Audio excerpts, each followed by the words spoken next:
नमस्कार। आज हम खांसी सर्दी जुकाम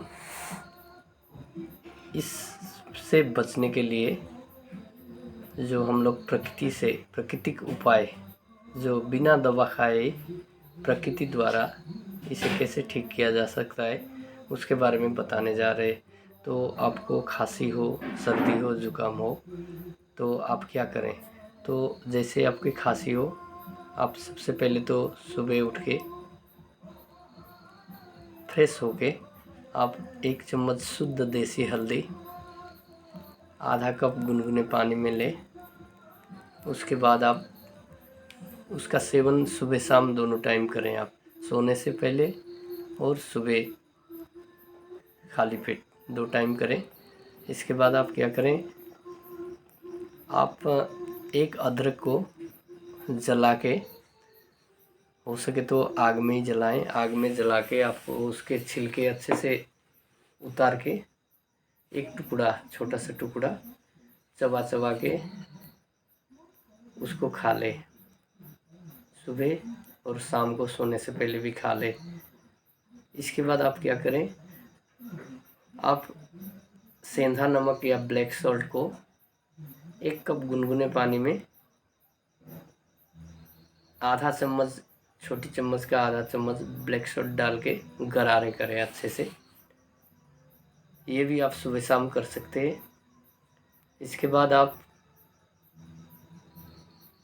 काढ़ा पिए जो कि खुद अपने घर में प्रस्तुत कर सकते हैं।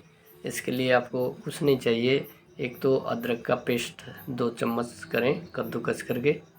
उसके बाद 12 तुलसी की पत्ती को अच्छे से पीस लें और 1 कप पानी लें और छोटी चम्मच का आधा चम्मच काली मिर्च का पाउडर लें और उसमें डाल लें और उसको 2 मिनट तक उबाल के वो आप दिन में 3 बार सेवन करें। तो आयुर्वेद में बोलते हैं कि काली मिर्च, अदरक और शहद, ये 3 चीज़ कफ निकालने में बहुत का अच्छा चीज़ है। कफ इसे निकल जाता है। ये 3 चीज़ से शरीर से कफ को जड़ से निकालने में कामयाब होता है। तो शहद भी आज के ज़माने में अच्छा नहीं मिलता है, तो आप शुद्ध छत्ते से निकाला हुआ शहद है तो उसका भी 1-1 चम्मच सुबह शाम सेवन कर सकते हैं। तो इसके बाद आप ये चीज़ रेगुलर आप 6 से 7 दिन करेंगे तो आपके कफ चेस्ट से पूरा बाहर हो जाएगी। कफ आपके धीरे धीरे निकल जाएगी और गले भी साफ़ होगा। गरारे भी आपको लगातार करना है सुबह शाम। और आसन में आपको उष्टासन करना है, प्राणायाम करें, अनुलोम विलोम प्राणायाम करें, उष्टासन भी करें, सूक्ष्म व्यायाम आदि करें तो आपके कफ ज़रूर निकल जाएगी और खांसी, कफ, सर्दी जुकाम से राहत मिलेगी। इससे कोई साइड इफ़ेक्ट नहीं होगा क्योंकि हल्दी आपका एंटीबायोटिक होता है। तो आप दवा से कम बचने की कोशिश करें। बहुत ज़रूरी हो तभी दवा लें, क्योंकि आप अपने प्रकृति से ही आपका उपचार कर सकते हैं।